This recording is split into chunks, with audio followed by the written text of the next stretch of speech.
Exodus chapter 28, verse 1 to 43. The clothing for the priests.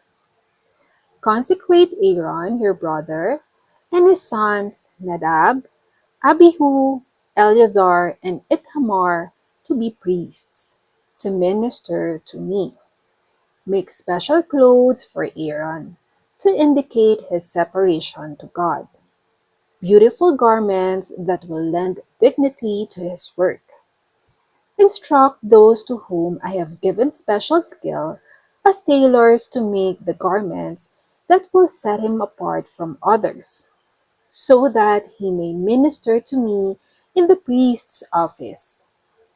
This is the wardrobe they shall make: a chest piece, an ephod, a robe, an embroidered shirt, a turban, and a sash.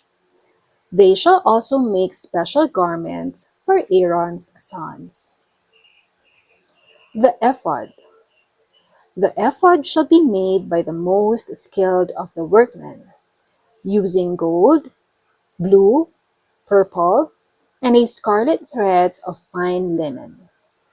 It will consist of 2 pieces, front and back, joined at the shoulders. And the sash shall be made of the same material: threads of gold, blue, purple, and scarlet fine twined linen. Take 2 onyx stones and engrave on them the names of the tribes of Israel. 6 names shall be on each stone, so that all the tribes are named in the order of their births. When engraving these names, use the same technique as in making a seal, and mount the stones in gold settings. Fasten the 2 stones upon the shoulders of the ephod, as memorial stones for the people of Israel. Aaron will carry their names before the Lord as a constant reminder.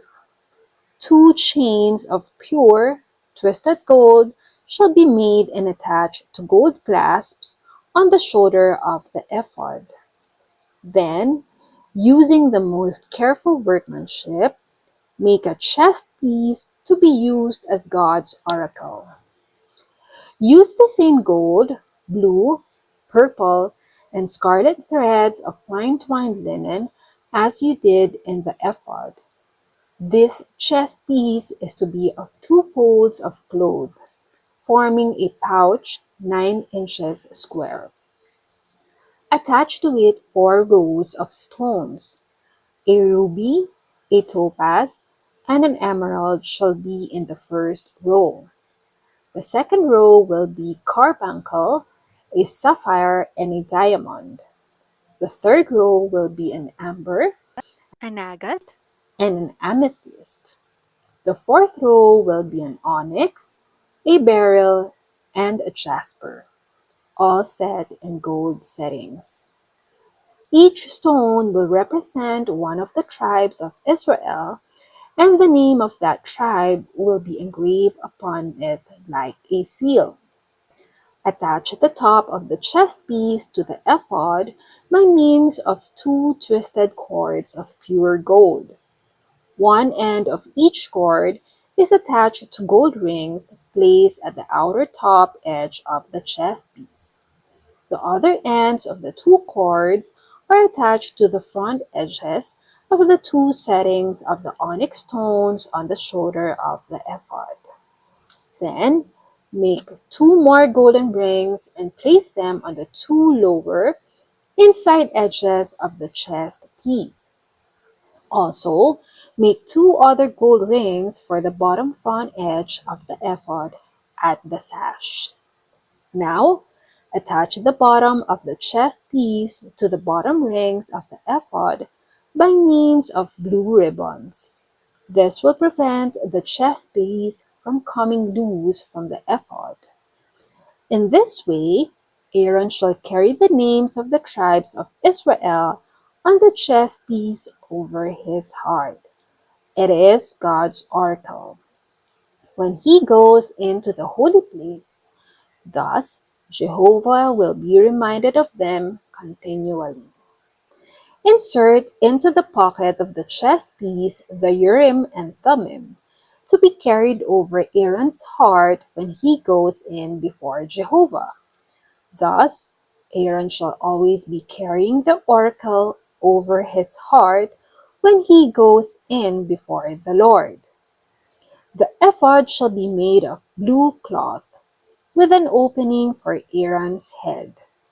It shall have a woven band around this opening, just as on the neck of a coat of mail, so that it will not fray. The bottom edge of the ephod shall be embroidered with blue, purple, and scarlet pomegranates, alternated with gold bells. Aaron shall wear the ephod whenever he goes in to minister to the Lord. The bells will tinkle as he goes in and out of the presence of the Lord in the holy place, so that he will not die. Next, make a plate of pure gold and engrave on it, just as you would upon a seal, consecrated to Jehovah. This plate is to be attached by means of a blue ribbon to the front of Aaron's turban. In this way, Aaron will be wearing it upon his forehead and thus bear the guilt connected with any errors regarding the offerings of the people of Israel. It shall always be worn when he goes into the presence of the Lord, so that the people will be accepted and forgiven. Weave Aaron's embroidered shirt from fine twined linen, using a checkerboard pattern. Make the turban, too, of this linen, and make him an embroidered sash.